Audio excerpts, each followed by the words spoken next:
I'm Ben with the BTC Sessions, and this is your bullish bit brought to you by Bitrefill.com, your one-stop shop for living on a Bitcoin standard. Sign up and grab gift cards for eSIMs, gaming, e-commerce, your travel needs, food, and much more, and you can buy them all with Bitcoin and Lightning. Sign up today and use code BTC Sessions 10 for some special perks.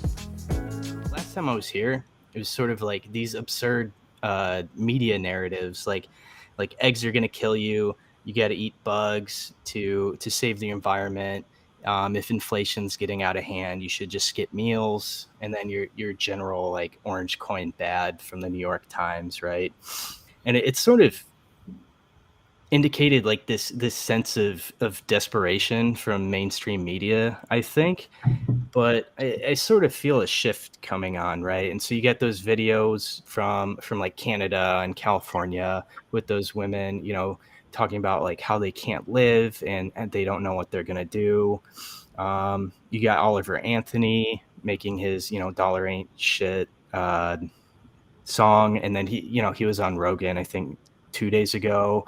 You got BlackRock backing down on ESG, and then it's sort of Bitcoin infecting the mainstream media to the extent that Optimus Fields accuses us of being a BlackRock psyop, right?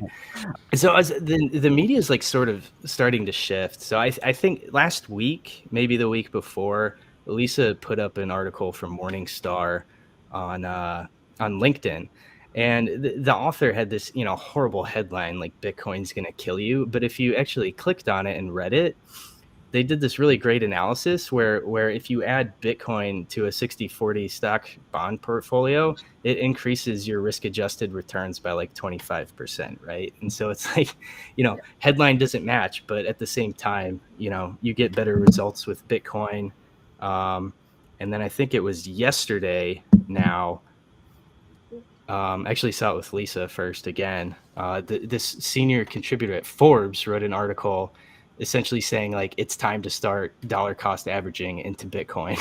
And so the culmination of all these absurd narratives, people really just displaying like desperation, like everyone sort of feels that there's something wrong. And I feel like we're sort of at the turn of the tide where the general public is sort of primed for Bitcoin and Bitcoin is ready for the masses, or at least getting there.